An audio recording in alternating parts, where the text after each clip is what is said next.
morning, I'm Ashley and this is the Rural Companion. In today's video, we will be taking a late summer or end of August garden tour, and I will be giving you my tips on how we beat the heat in the Oklahoma extreme heat summer.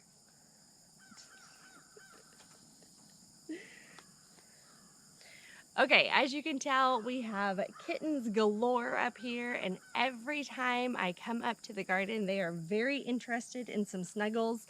Unfortunately, the dew and the dirt is making a huge mess on me.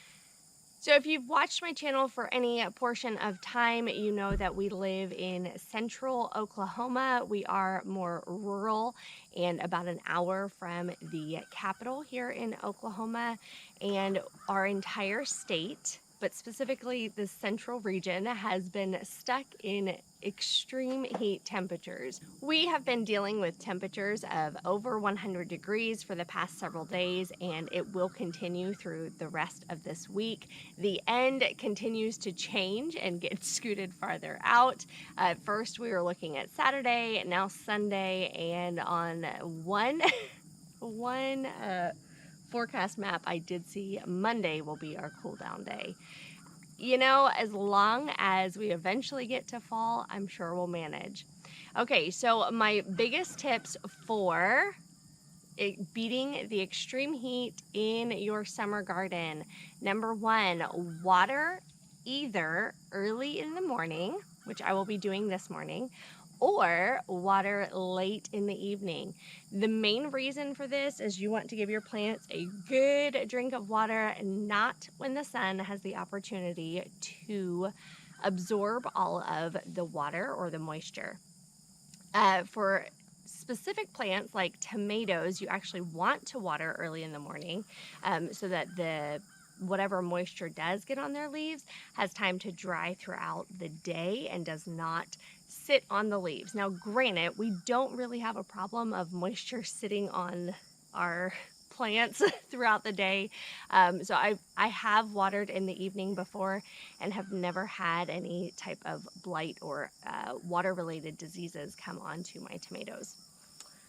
Another thing you should do for beating the extreme heat in your summer garden is harvest your plants, your crops, your herbs, whatever, fruits and veggies early in the morning. Now, this one you do want to do specifically in the morning because excuse me.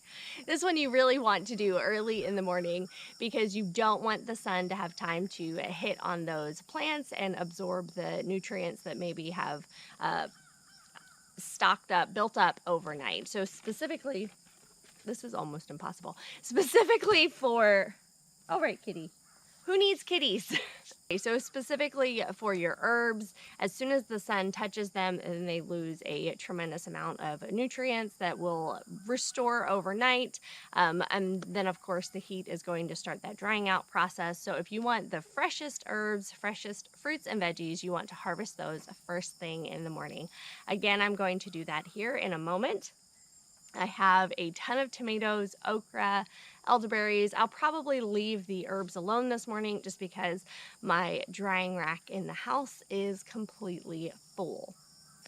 And my final tip for beating the extreme heat in the garden is make sure you are not doing any work during the hottest part of the day.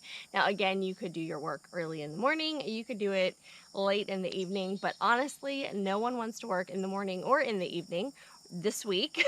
So we will be saving the vast majority of garden heavy lifting work for when it is cooler. Okay, let's get started on that garden tour. As in my last two garden tours, I'm just going to walk down the aisles, show you the various plants that are growing. I will either voice over or just add words. Sometimes the simplicity of walking through the garden gets the best of me, and I don't want to talk while I'm doing that. I do want to share what's growing in the garden, and I would absolutely love hearing what is growing in your garden. And if you have any other specific tips for growing things in extreme heat.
Thanks for watching this video. If you haven't already, be sure to hit that like and subscribe button.